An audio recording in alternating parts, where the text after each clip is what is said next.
Hello everyone and welcome to another episode of Mentos Plays Delver's Drop, Alpha, Beta-ish area.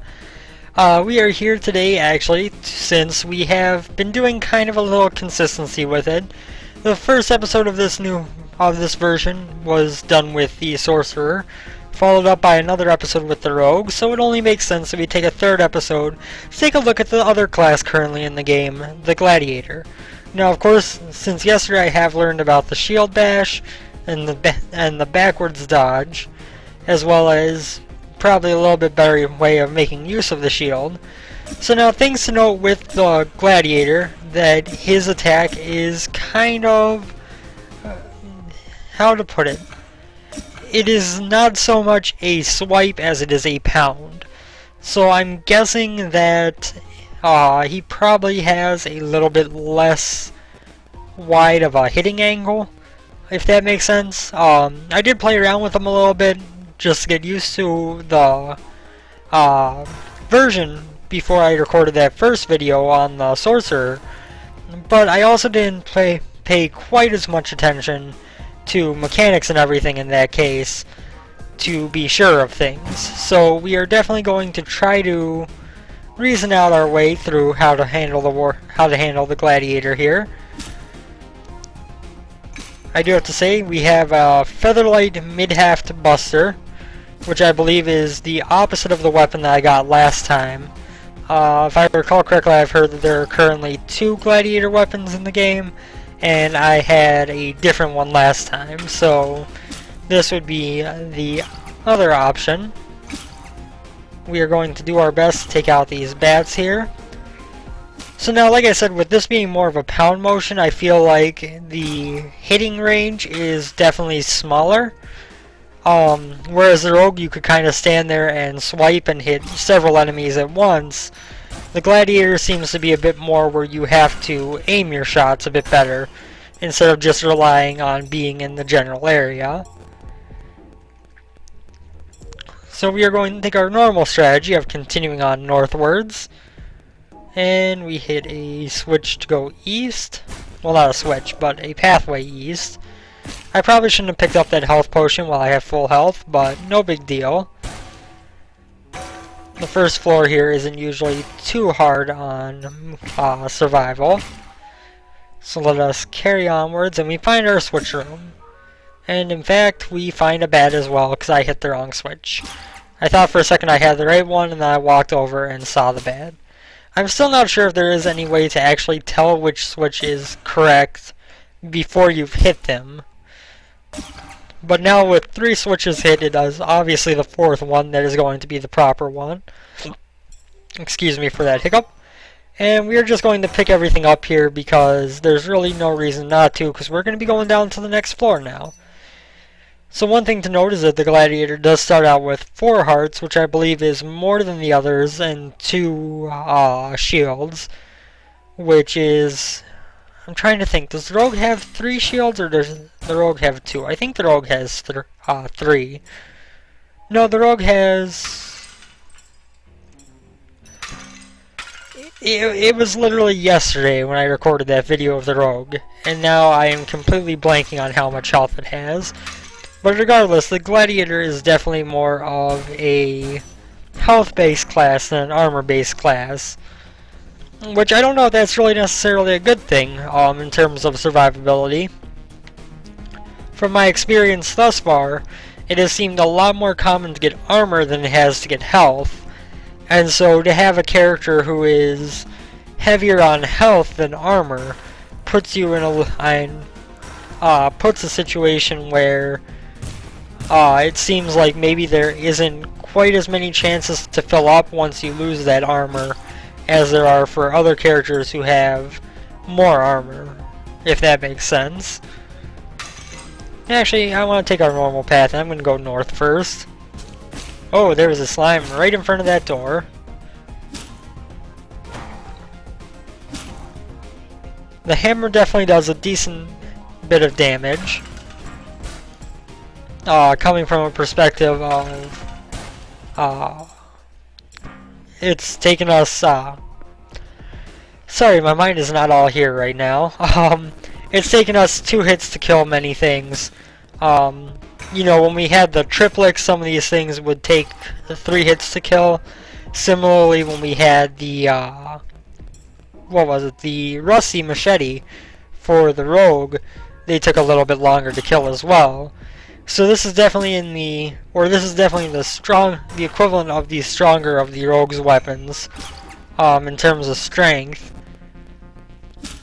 Which is certainly lucky. It makes things a little bit easier to survive with and take a longer look at the character. I still find it a bit interesting that the shield bash can't break items. I feel like it would make sense if you did a shield bash into, say, that torch, instead of just being moved out of the way, it would be broken. That's just because I feel like it is a bit of a... it seems like a bit of a situation where the shield bash doesn't really seem to accomplish too much other than closing the gap. It doesn't seem like it's so much usable as it is just a possible maneuver. It would be cool to see it become a little bit more of a functional attack than a maneuverability option, if that is adding up well. You know, like when I did a shield bash into that, I think it was a bat. When I did the shield bash into the bat, I still took damage because my shield went down as I went into it. But it would be, I think, a little bit more valuable of a use of a technique if you were able to use it offensively a bit. Obviously, it would be something that isn't necessarily balanced around, but I think it would definitely be helpful. Hey, we got the right switch on the first try. Good job, us. I'm getting a little bit framey here while recording. That is not the game's fault. When I've run this without OBS, it's been fine. What was I just saying, though? The backwards dodge seems a bit more useful than the shield bash, honestly. I guess if you do a shield bash, like, give me 1 second until this map loads in.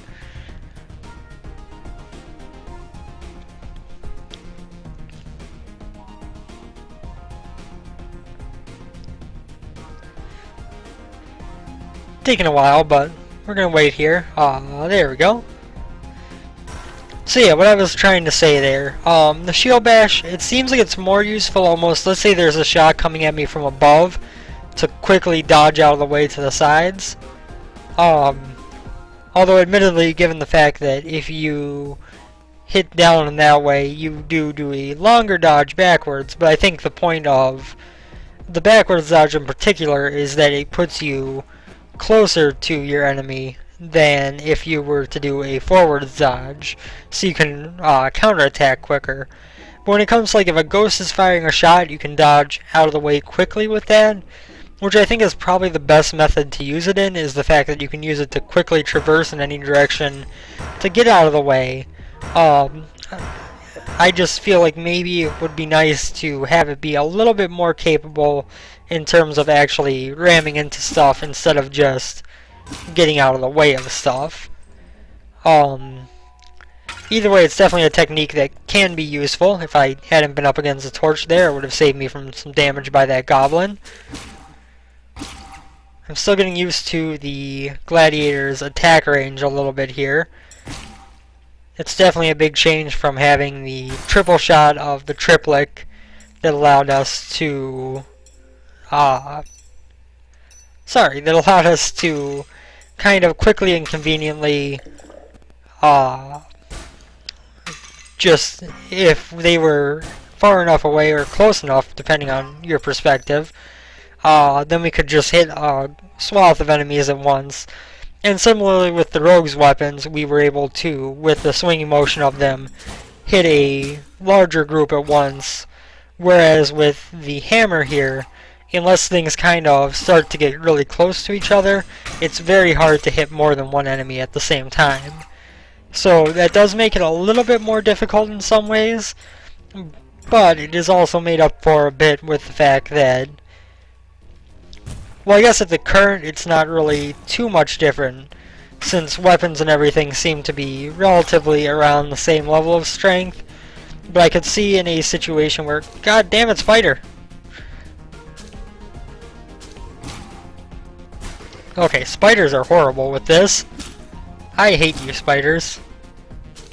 Oh, come on!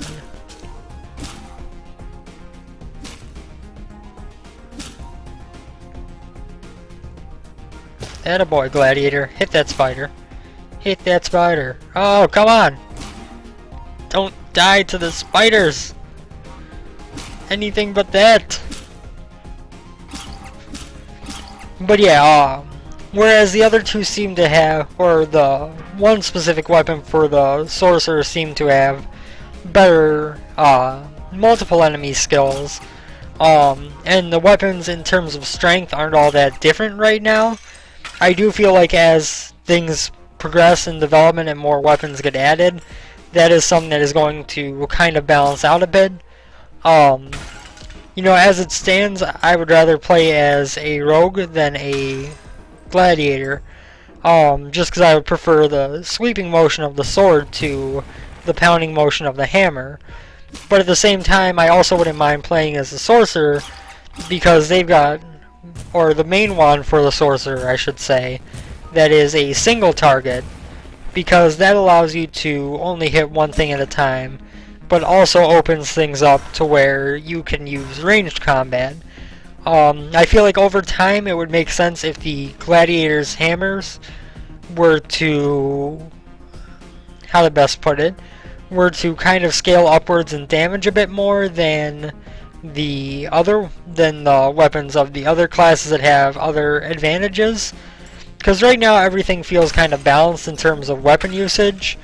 So, you know, there's not really an advantage to having the hammer that hits a smaller area versus having the sword that hits a wider area, or the wand that hits from a distance. But I feel like if, in the final build, obviously, there are more varying amounts of damage done with each weapon. So, let's say the sword does a little bit less than the hammer, a little bit more than the wand, whatever the case may be. Well, and obviously we're talking about, you know, equally high-level weapons, so, you know, we aren't talking about, oh, well, this endgame hammer should beat this early-game sword. No, I'm talking about just like, you know, the starting weapons for each class eventually should be relatively balanced, where the hammer should probably be a bit stronger than the sword.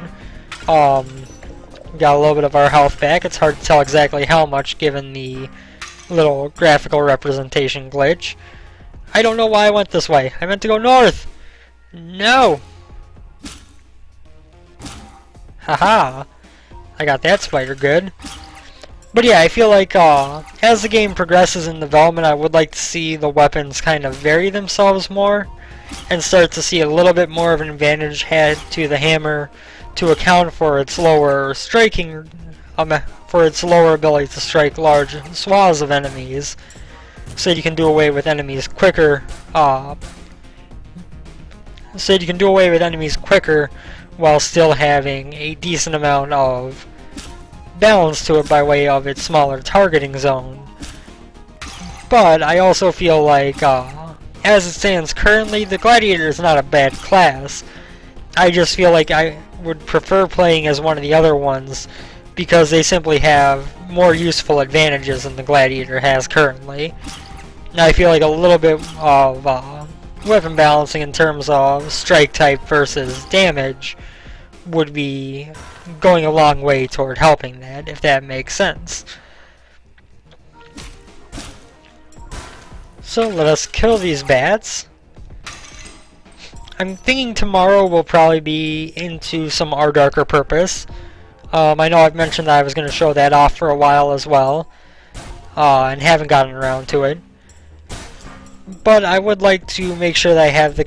I was actually going to record some of that tonight to switch things up a bit, but I don't know if I have the most recent version downloaded, and I want to make sure I do before I go showing it off. So that's the reason why we are back here for this Gladiator look today instead of tomorrow. But so tomorrow will be some Our Darker Purpose. Friday I'm debating well, I guess either Thursday night or Friday, whenever I decide to start giving anything. Oops, that fireball was still there. But, yeah, I was thinking that one of those 2 days, I am going to consider doing a kind of extended length live stream on my birthday. And that would, maybe start earlier in the morning, end up in the evening, or later at night, whatever the case may be. It's going to depend on a few factors, what goes on with that. But I think that is something that I want to try to do. So I will keep you posted if I do end up doing that or deciding to do it, which I should decide by the end of tonight or tomorrow. I will post up a quick little video of just me on the webcam and pointing out that I'll be starting the stream soon for those of you who aren't currently Twitch followers. And yeah, if I do that, it should be a good time in terms of I have a few games I can jump into, switch between. We can do some Spelunky roulette, and it would be a good way to just kind of chill and hang out on my birthday. Like I said, I'm not positive that's going to happen yet, but it is something I'm currently considering doing. I'm pretty sure that we only have 1 heart left. Like I said, it's kind of hard to tell with the graphical mishap there, but I'm pretty sure that's the case I'm looking at here. I still haven't figured out exactly if it's just the 1 extra heart showing, or if there's any other kind of thing going on with it that I haven't noticed. But regardless, we are going to hopefully survive long enough where it doesn't matter. Hit that switch to open up the door. I'm curious if I had to kill that enemy there to progress. It seemed almost like I could have just avoided it and hit the switch and it would have been fine. And we are probably back up to 3 hearts, maybe? I will admit out of the glitches that I have both heard and seen in terms of the alpha version here, this is definitely the one that is a little bit more difficult to handle. There's I should put it this way, it's one of the only graphical glitches that are confusing to deal with. Most of the time you get something graphically that's a little bit off, it's a little bit easier. Oh, I did not realize there was an explosive barrel around there. But most of the time when you're dealing with graphical glitches, it's not really impactful to the gameplay. In this case, just because it's affecting the health meter, it does kind of affect your ability to tell what exactly is going on in your game. So it is unfortunate that it's there, but obviously that will be worked out long before release, probably in the next version if I had to guess. Let us go ahead and get rid of everything we can here. That plague rat exploded. I forgot that I had already hit it once. And this is a normal rat. Oh, I was up against the spikes, wasn't I? I could really use some more health. Go away, plague rat. So yeah, judging by how my health has decreased, I am pretty sure that we are actually at the 2 hearts and just a bit of shield that we're showing at. God damn it. Okay. If I recall correctly, there is a full shield somewhere on this level, but I don't exactly remember how to get to it. So we're just going to deal with it as if it's not there unless I run across it again. Not probably the smartest idea for survivability, but it's definitely the best idea for time management. Some more rats. Hit the pipe. I like that even the rat exploding makes the pipe noise, because I quite enjoy that nice little clank. Let's get this little bit of money, even though obviously not helpful right now. Nothing going on down there. I honestly don't know why I'm getting quite so much stutter today. It wasn't this bad the past couple days. Nothing in here. I thought that might have been the room. Yeah, I wonder if it's because I have... Sorry, give me just one moment. Maybe having that open was eating some extra resources I don't normally have eaten. I was looking at AOL Instant Messenger, which I have open because I still have a few people I know who use that. But, I'm not sure if that would really have enough resource drain to make that much of an impact.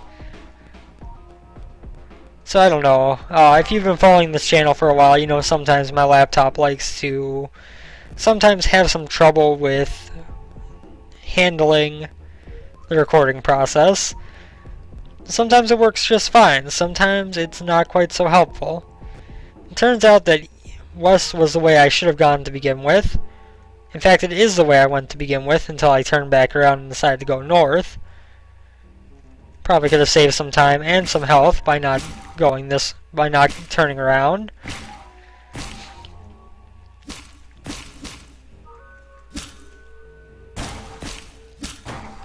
Yes, that worked out exactly as planned. Used one rat to kill another. Oh god. The explosions. Go away bats, go away rats. Bats are just like sky rats.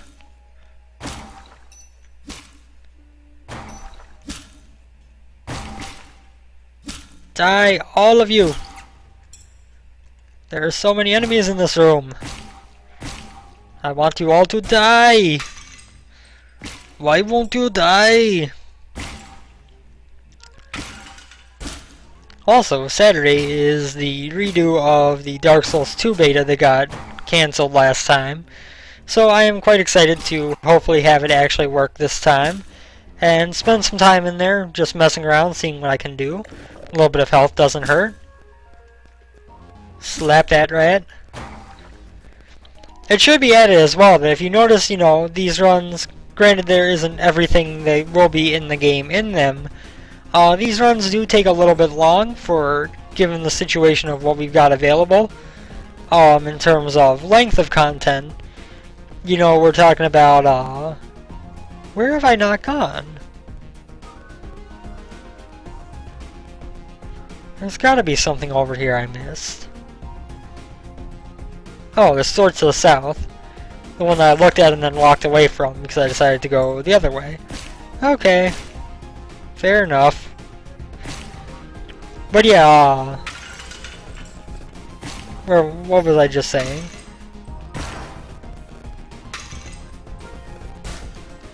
I don't remember. And look, the switch room is right here, and we hit the right switch. That's what I was saying.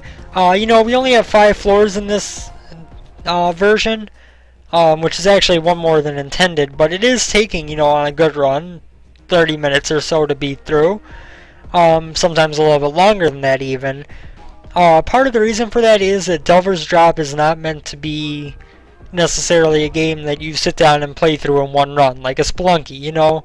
When you sit down to play Spelunky, your obvious goal is to start out at the mines and work your way over to Olmec, to Hell, whatever your personal goal may be. When it comes to Delver's Drop, from what has been said, the idea is more so of an extended dungeon.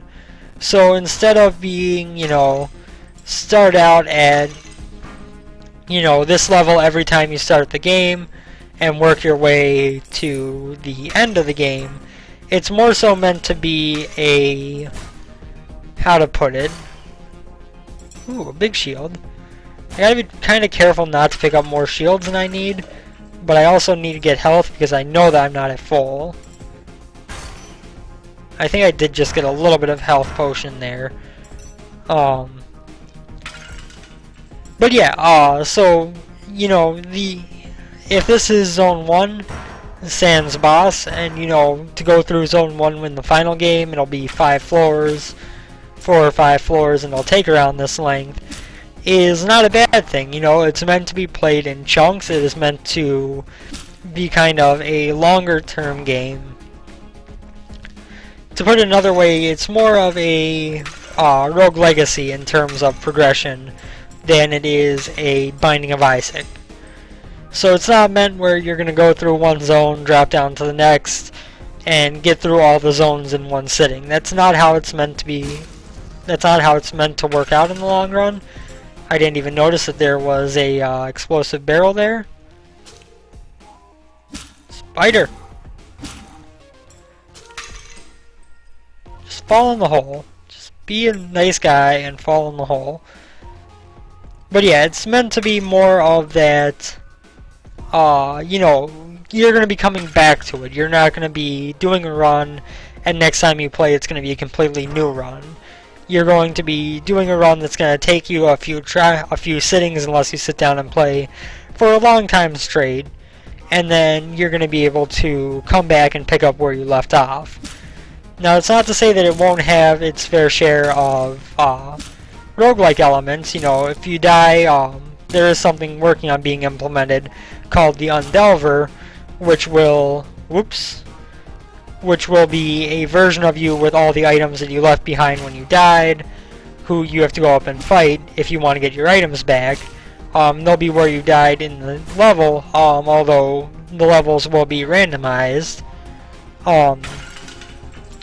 But there will also be a, at least if I recall correctly, it is planned for there to be an option to do a hardcore mode, where if you die in the dungeon, that's it. Your game is over. You can't just reload your save and continue. You start back at the beginning. So that is something that for people like me who play a lot of roguelikes might be interesting, if not in the first run, then after you've learned the basics and you're ready to do it. It's definitely a nice way to add some value and make a good, nice, challenging mode for people. So that is something that is on the horizon, I believe. There is also an endless drop mode, I believe, held in this current build, but without menus being implemented yet. You have to change the settings file to set it that way, so I can't just change it and show it off mid video. Oh god, we're gonna die. Yep, we're gonna die. So that was the Gladiator. We did decently well. Obviously he did not complete the floors like the other classes have so far. But he held his own, and I'm admittedly not all here today where I normally would be, so that's understandable. Let's see if we can get a good rogue weapon. Buzzing Steel Saber. I have heard good things about this, and its attack angle is ridiculous. It seems like it is hitting almost 180 degrees in front of me, not to mention the around me from the left to the right. And it seems like I am moving, maybe I'm just feeling a little bit quicker because of playing the Gladiator last, but it almost seems like I'm moving a little bit quicker with it as well. We aren't going to do a whole run with this, but since we got this weapon, I want to check it out a little bit, because I've heard good things about it. So we're going to take a quick look here, and see what we can do. Hopefully it is going to go well. Break these torches, because I love watching the light change. No enemies in here. Although, that does give me an idea. So if I stand, let's say, here, attack to the left. Yeah, I mean this is hitting both the pipe right in front and to my right and behind me to the left at the same stroke. So if I stand here, I can hit enemies in a nice little arc around myself without even having to move, which is really, really cool. I think Saber may be my preferred weapon choice thus far. And this does confirm my thoughts on the Rogue health. It has the same amount of armor as the Gladiator, but a little bit less health. You know, the one extra health does make a difference, but at the same time, with health being rarer to replenish than armor, it does seem like it's not quite as much of a benefit as just having an extra armor slot would have been. Although that obviously would have put it on to the same level of armor as the Sorcerer, who obviously has less health, and that would be kind of crazy, but you know, I feel like the health regeneration items aren't nearly as common as the armor regeneration ones. And so that means that having a character based on having more health instead of more armor kind of makes it where it's a little bit harder to make up for it. So obviously this Buzzing Steel Saber is kind of the, how to put it, the defensible weapon, because like I can just stand here facing the wrong way, and when this goblin gets to me, just slice him off from the side, which is incredibly useful. It makes it very hard to miss your shots if you're within range. Even if the enemy does something a little bit unpredictable, gets off to your side, you can still hit them easily. So this is definitely my favorite weapon I have played with so far. I feel like it is very, very simple to use, as well as being, you know, maybe it is a little bit less, what am I looking for here? Maybe it's a little bit less useful than I'm playing it up to be, but the fact that you can hit him pretty much that 180-degree arc is really, really useful when enemies might be coming at you from multiple directions. That's why I came in here. Let's go to the right. We're pretty much just going to finish this floor, and that'll be it for the episode. Of course, that is one thing that does get a little bit more difficult, I guess, is the fact that when you're swinging, because of that wide arc, you can hit things around you a lot easier, which also means that you can get bounced out of range of whatever you're actually trying to hit by something that's on a side instead of in front of you.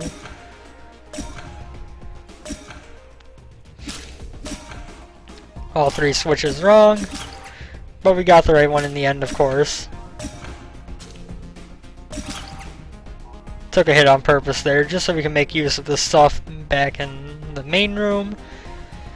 But yeah, so this Buzzing Steel Saber seems really good. I can just see it being that maybe one of the drawbacks is the fact that in narrow areas between obstacles, you are going to have a little bit harder time of getting yourself under control and making sure that you don't bounce out of the way of enemies. Regardless, that's going to do it for this episode of Mentos Plays Delver's Drop. Don't think for a second that this video, that this series is dead.